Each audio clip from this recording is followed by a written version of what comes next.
Hello दोस्तों।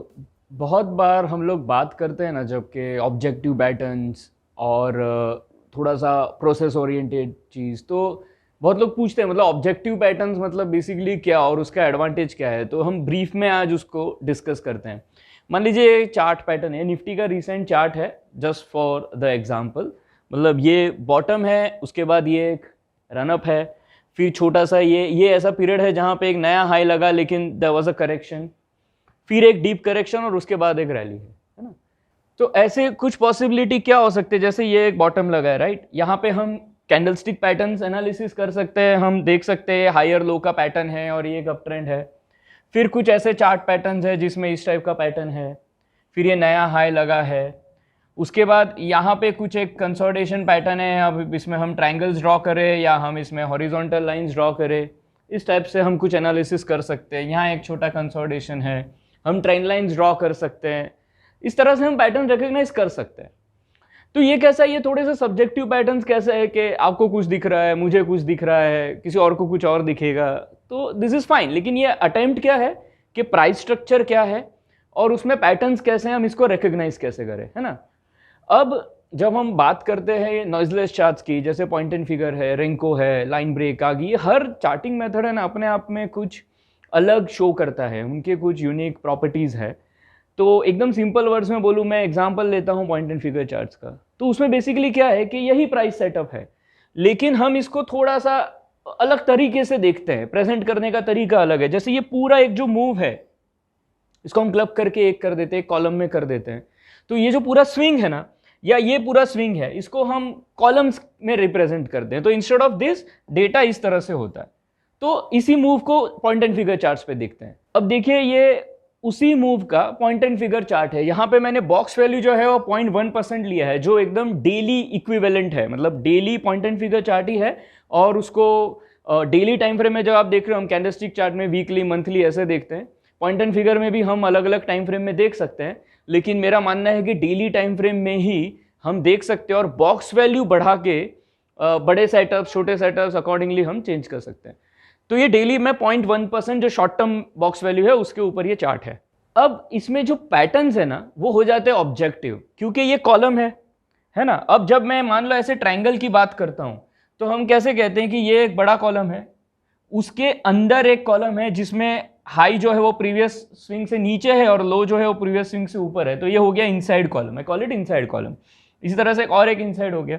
तो ये एक ट्रायंगल पैटर्न है जिसमें एक स्विंग है जो विद इन प्रीवियस स्विंग है।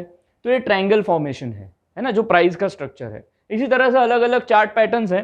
जैसे सेम चीज को यहाँ पे हम देख सकते हैं, जैसे ये ट्रायंगल है, ठीक है, फिर ये कंटिन्यूस अप स्विंग का पैटर्न है, जो पॉइंट एंड फिगर का एकदम बेसिक फॉर्मेशन होता है, double top bar, double bottom sell. तो ये डबल टॉप बाय का सीरीज है।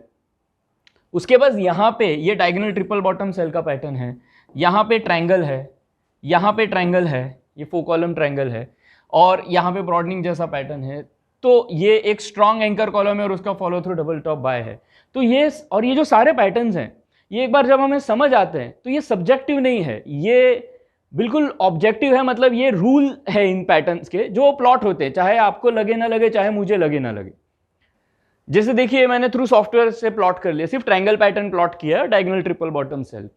तो ये तो हम प्लॉट करते हैं तो ये हो जाता है, क्यों? क्योंकि ये रूल बेस्ड है, तो ये दिख जाता है। ऐसे ही और पैटर्न्स भी हम प्लॉट कर सकते हैं, anchor column, follow through, double top bye, और भी फॉर्मेशंस है। कहने का मतलब है कि ऑब्जेक्टिव हो जाता है, प्राइस स्ट्रक्चर भी वही है, लेकिन हम इन पैटर्न्स को रिकॉग्नाइज करने का एक आसान तरीका निकाल लेते हैं थ्रू दिस चार्टिंग मेथड। अब जब हम दोनों चार्ट्स को ऐसे देखते हैं, हम दोनों एक दूसरे को कॉम्प्लीमेंट कर सकते हैं through this same price structure.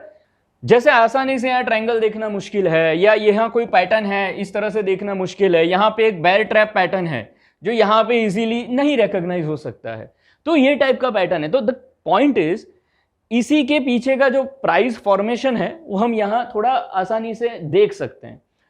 अब जब देख सकते हैं, यहाँ के कुछ एडवांटेज पॉइंट्स है जो हम यूज कर सकते हैं, तो दोनों को मर्ज करके भी हम एक अच्छा ट्रेडिंग सिस्टम बिल्ड कर सकते हैं। अब होता क्या है, कभी कभी ये जो series of double top double bottom, आप यहाँ भी प्रीवियस हाई का देख सकते हो। यहाँ कैसा है कि हम वो हाई भी जो है उस, या बॉटम है जिसको हम स्विंग हाई स्विंग लो कहते हैं, ये भी ऑब्जेक्टिव किस तरह से होता है कि मुझे कितने लेंथ का देखना है, और उसके लिए बहुत यूजफुल टूल क्या है, ये बॉक्स वैल्यू।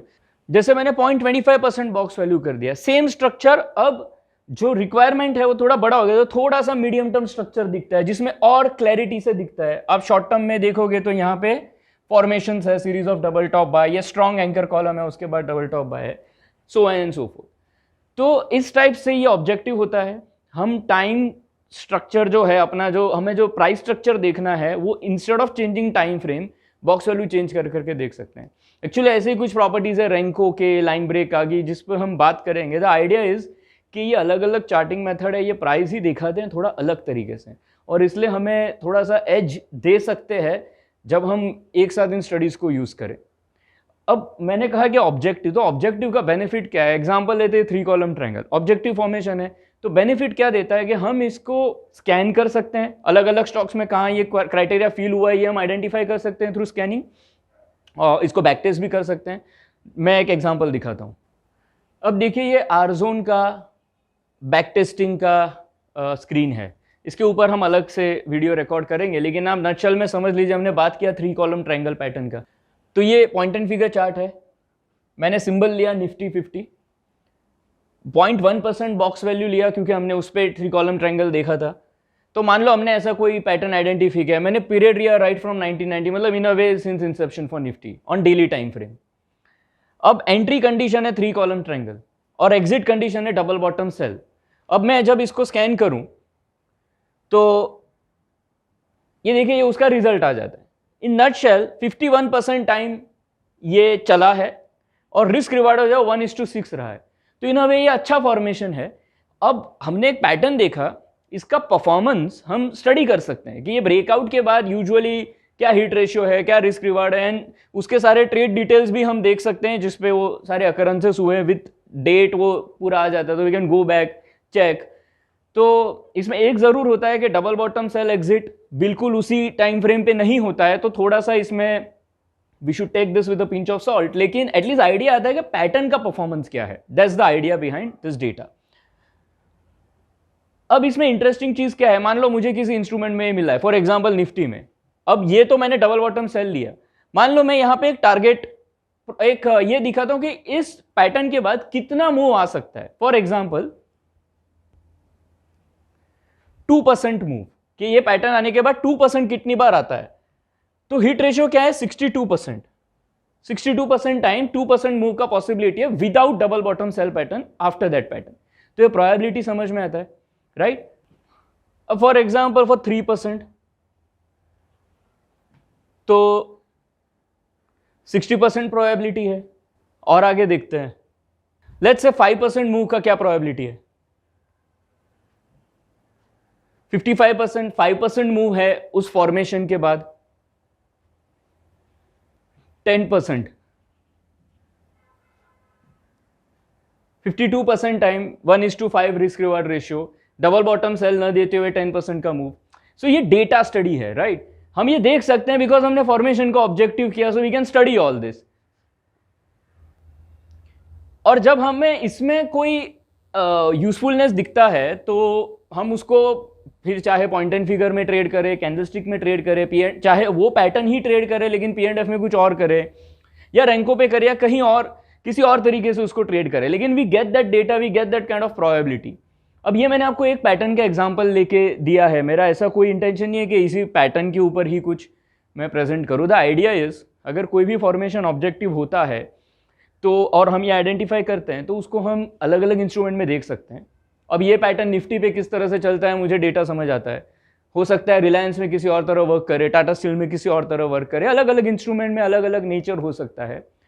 तो ये हमें समझ आ सकता है कि ये स्टडी करके कि उसका पास्ट परफॉर्मेंस क्या रहा है, and accordingly we can build our trading plan और ट्रेडिंग स्ट्रैटेजी। और जैसे मिड कैप्स जैसे स्टॉक्स है तो बॉक्स वैल्यू थोड़ा बढ़ा दें 1%, 3%, उस पर उनके परफॉर्मेंसेस अच्छे होते हैं और हमें अच्छे से वो पैटर्न्स कैच कर सकते हैं। एंड अगर हमें वहाँ किसी इंस्ट्रूमेंट में कौन सा ट्रेडिंग पैटर्न ज़्यादा अच्छे से वर्क कर रहा है ये समझ में आता है, we can study the data, फिर बिल स्कैन करके उस यूनिवर्स में हम स्कैनर रन करें तो हमें वो कैंडिडेट्स मिलेंगे जो वो पैटर्न्स क्वालिफाई कर रहे हैं। तो आइडिया क्या है कि ये point and figure charting pattern की प्रॉपर्टीज को लेके मैंने ये चीज़ समझ ली और उसको यूज़ किया। सेम वे कुछ प्रॉपर्टीज़ है रेंको पे जिस पे हम बात करेंगे, लाइन ब्रेक पे है, कागी पे है, तो वो माइंड ब्लॉक में नहीं जाते हैं ना कि क्या अच्छा है, क्या बेटर है, मैं क्या फॉलो करूँ, इसका हीट रेशियो कैसा है। एक तो सबसे मुझे लगता है कि सबसे एक यूजलेस क्वेश्चन होता है ना, इसका हीट रेशियो कैसा है। हीट रेशियो से पहली बात तो पैसे बनते नहीं है, पैसे हीट रेशियो से नहीं बनते, वो बनते हैं relationship between heat ratio and risk reward ratio, but वो एक और डिस्कशन है। दूसरा है कि कौन से पैटर्न का, मैं आपको पूछूं कैंडलस्टिक पैटर्न का कितना हीट रेशियो है, बार चार्ट का कितना हीट रेशियो, ऐसा नहीं होता ना, आप उस पर क्या रीड करते हो उसके ऊपर हीट रेशियो मैटर करता है। तो ये डिस्कशन में न जाके और ये बीमारी से बाहर निकल के ये कौन सा बेस्ट है, हम ये देखें कि उसमें से हमें क्या मिल सकता है, and then we build on it. और दूसरा क्या है, जब ये स्टडी मैंने जब स्टार्ट किया था शायद 14-15 साल पहले, तब बहुत कम लोग थे जो ऐसा कुछ जानते थे।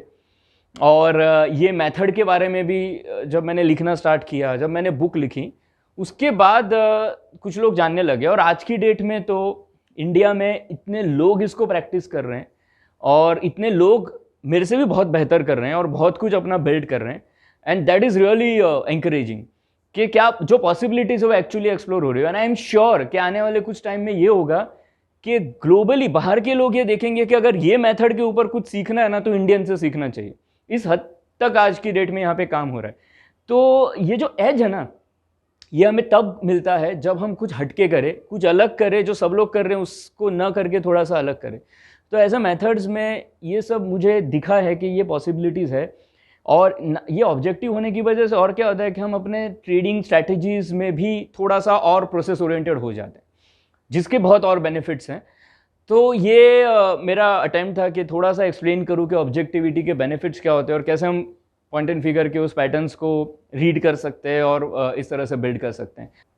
तो ऐसे बहुत पॉसिबिलिटीज़ हैं, हम उस पर बात करते ही रहते हैं, लेकिन हमने ये भी समझ के कि ये चीज़ ज़्यादा लोग प्रैक्टिस कर सके, इसके लिए हमने पूरी कोशिश की है कि हम इसको जितना हो सके फ्रीली ही अवेलेबल करें।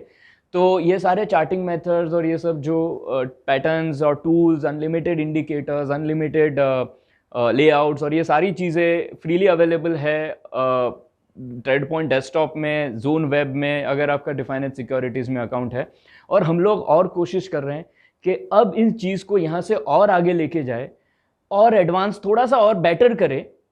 एडवांस का मतलब ये नहीं है कॉम्प्लेक्स करें, उसको सिंप्लीफाई करें और एज बिल्ड करें, इससे कि ज़्यादा लोग जो अब इसको प्रैक्टिस कर रहे हैं वो अपना स्टडी और आगे लेके जा सके और इसको और बेटर कर सके। So that is it, thank you for your time. आगे की वीडियो में हम थोड़ा सा बात करेंगे कि बैक टेस्टिंग और ये सिस्टम्स इस पे कैसे बिल्ड करने हैं और बैक टेस्ट कैसे करने हैं मेथड्स को, इसके ऊपर हम नेक्स्ट वीडियो में बात करेंगे। Thank you.